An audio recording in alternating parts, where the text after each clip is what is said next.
Part 11, Day 3, Roman Triumph. 15th of December, 71 CE, 9 to 10 a.m. 2 Samuel 6:12.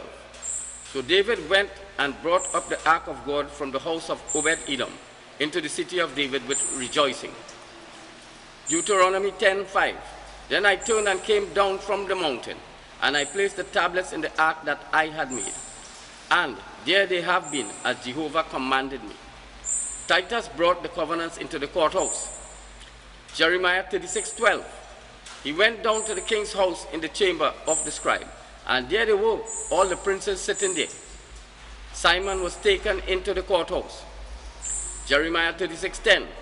Then Baruch read the words of Jeremiah in the book in the house of Jehovah, in the chamber of Gemariah, the son of Shaphan, the scribe, in the upper court, at the entry of the new gate of the house of Jehovah, in the ears of all the people. Simon read Jewish law to the people in front of the courthouse. Jeremiah 36:11. When Micaiah, the son of Gemariah, the son of Shaphan, heard all the words of Jehovah from the book, Titus heard Jewish law. Jeremiah 36:13. And Micaiah told them all the words which he had heard when Baruch read in the book in the ears of the people. Agrippa II told Roman officials that Simon preached Jewish law. Jeremiah 36:14. Take in your hand the scroll in which you read in the ears of the people and come. So Baruch, the son of Neriah, took the scroll in his hand and came to them.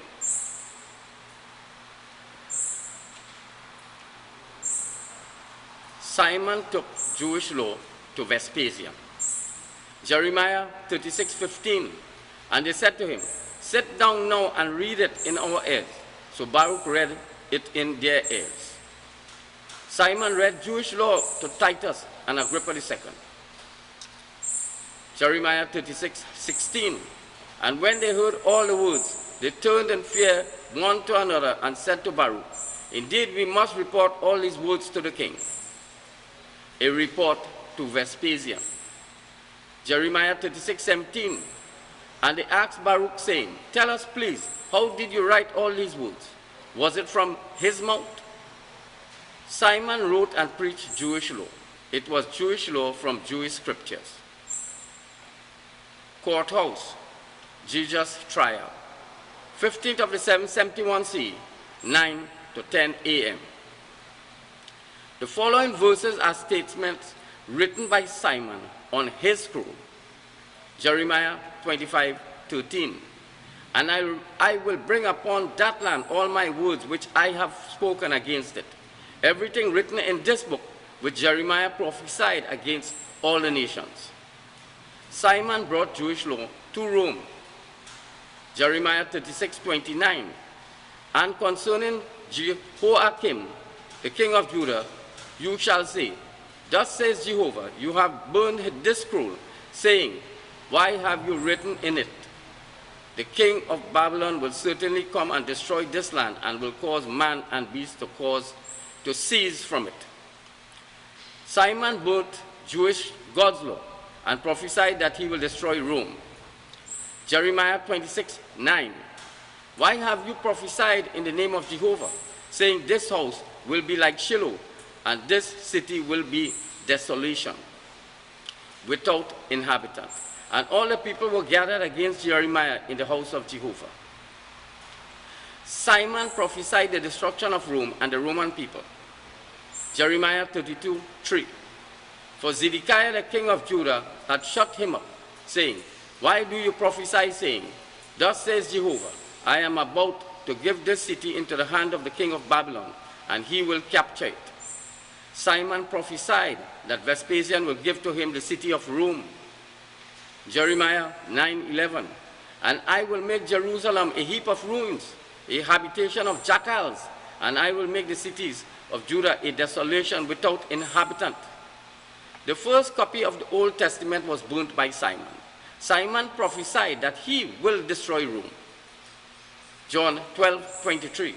And Jesus answered them, saying, the hour has come for the Son of Man to be glorified. 10 a.m., Simon was anxious to be glorified as absolute Messiah. Matthew 26:59. Now the chief priest and the whole Sanhedrin were seeking false testimony against Jesus so that they might put him to death. Simon was on trial. Matthew 26:63. But Jesus remained silent, and the high priest said to him, I charge you to swear by the living God to tell us if you are the Christ, the Son of God. Vespasian questioned Simon. Matthew 26:64. Jesus said to him, you have said rightly. Nevertheless, I say to you, from now on you will see the Son of Man sitting on the right hand of power and coming on the clouds of heaven. Simon described himself as man of power. Matthew 4:7. Jesus said to him again, it is written, you shall not test the Lord your God. Simon declared himself as the Almighty God. Job 15:24. Distress and straits terrify him. They prevail against him like a king prepared for the attack. Job 15:25. Because he stretched out his hand against God and against the Almighty, he acted mightily. Simon threatened Vespasian. He acted mightily. Matthew 26:65. Then the high priest tore his garments, saying, he has blasphemed. What further need do we have of witnesses? Behold, now you have heard the blasphemy. Vespasian's verdict was ready. Matthew 26:66. What do you think? And they answered and said, he is worthy of death. Simon was pronounced guilty. Jeremiah 26:8. And when Jeremiah had finished speaking everything that Jehovah had commanded him to speak unto all the people, the priests and the prophets and all the people seized him, saying, you will surely die. The Romans seized Simon. Daniel 5:20. And when his heart was lifted up, and his spirit became so arrogant that he conducted himself in pride, he was deposed from his royal throne, and his glory was taken away from him. Simon was stripped of the glory as Almighty God. Simon, as Jesus, was duped by Vespasian into believing that he was appointed Almighty God with power over Rome and Israel. He was crucified on the third day of trial. John 6:5-4. And I shall raise him up on the last day. Titus was raised or constructed by performing a resurrection by act. He was appointed Messiah with power of Almighty God.